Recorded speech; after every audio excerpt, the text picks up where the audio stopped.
La silla eléctrica, el invento que hizo millonario a Thomas A. Edison el 6 de agosto de 1890, en la prisión Auburn en Nueva York, se ejecutó por primera vez a una persona con este método. Su nombre era William Kemmler. Eran los últimos años de 1800, cuando las personas se dieron cuenta de que el matar a los delincuentes con la horca, era un método cruel y pasado de moda, dando así pie a la posible creación de una nueva técnica que revolucionaría las ejecuciones. Así nació la silla eléctrica, uno de los métodos de muerte más populares del mundo. A pesar de que en ocasiones se ha atribuido su creación a Thomas Alva Edison, no fue este sino un empleado de su empresa el que ideó la famosa máquina de ajusticiar.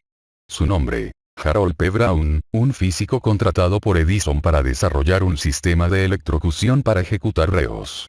Pero la elección de su sistema eléctrico basado en la corriente continua para semejante fin podría afectar negativamente a la imagen de Edison y su compañía.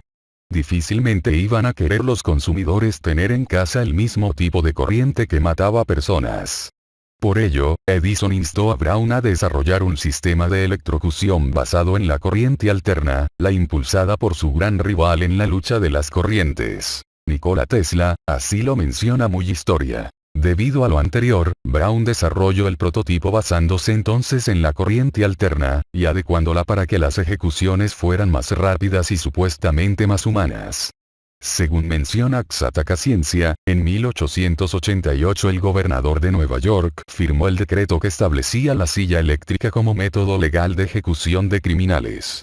El invento causó tanta sensación que, al usarse por primera vez en Estados Unidos, el emperador Melenid II de Abisinia, actual Etiopía, quedó tan fascinado que se compró 3 unidades. Sin embargo, al llegar a su país, el pobre emperador advirtió que no había tenido algo en cuenta. En su país todavía no había corriente eléctrica. Sin embargo, se sintió tan atraído por el extraño diseño de las sillas que decidió adoptarlas como tronos imperiales. Finalmente, cabe mencionar que en la actualidad, si bien la silla eléctrica ya no es el método más popular de ejecución, sí es uno que existe todavía en los países en los que aún existe la pena de muerte, e incluso algunos de estos lugares del mundo les dan a los acusados la libertad de elegir el método por el cual desean morir, siendo este y la inyección letal, de los más elegidos. Las pruebas del artefacto. Para demostrar que la corriente alterna era más útil para las ejecuciones, Brown mató varios animales durante las pruebas que hizo de sus prototipos, muchos de ellos, frente a la prensa. La mayoría de sus experimentos se llevaron a cabo en el laboratorio de Edison en 1888. Topsy. Era una elefanta de circo y se convirtió en una de las más importantes pruebas de la potencia de la corriente alterna y su eficacia al ser utilizada para las ejecuciones. El 4 de enero de 1903 fue electrocutada por 6.600 voltios, que la mató en menos de un minuto. El primer ejecutado se llevó a cabo el 6 de agosto de 1890 en Buffalo, Nueva York. El sentenciado, William Kemmler, quien asesinó a su amante con un hacha. La primera tentativa fracasó. Kemmler tuvo sobresaltos durante 17 segundos, pero permaneció vivo. El voltaje fue aumentado a 2000 voltios, matándolo inmediatamente. La primera mujer en la silla eléctrica, su nombre era Martha M. Place, y fue la primera de las 26 mujeres que fallecieron por este método. Su sentencia se dictó el 20 de marzo de 1899, acusada del asesinato de su hijastra. La ejecución se llevó a cabo el 8 de abril del mismo año en la prisión de Sing Sing.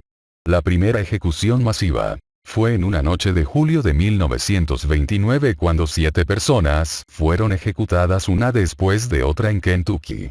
Los ejecutados mediante electrocución fueron Sacco Vanzetti, Julius Rosenberg, Ethel Rosenberg, Ted Bundy, Willie Francis y Leon Czolgosz. El ejecutado de menor edad en la historia, su nombre era George Junius Stinney Jr., y fue ejecutado a la edad de 14 años. Se le condenó por el asesinato de 2 niñas. La ejecución fue llevada a cabo en la Penitenciaría Estatal de Carolina del Sur la mañana del 16 de junio de 1944. En 2014 el caso fue reabierto y se declaró inocente los efectos de la silla eléctrica sobre el cuerpo debido al choque eléctrico. Una vez que se aplica sobre el cuerpo del condenado, se produce una contracción muscular que detiene el funcionamiento del corazón y pulmones. Pasados los 36 segundos que dura el proceso, un médico examina el cuerpo y determina si la persona murió. El mito del dentista detrás del invento. En muchos sitios se encuentra la información de que un dentista llamado Alfred P. Southwick fue el inventor de este método de ejecución. Sin embargo, no se trata más que de un mito, pues su verdadero inventor era Harold P. Brown, un físico e ingeniero eléctrico contratado por Alva Edison.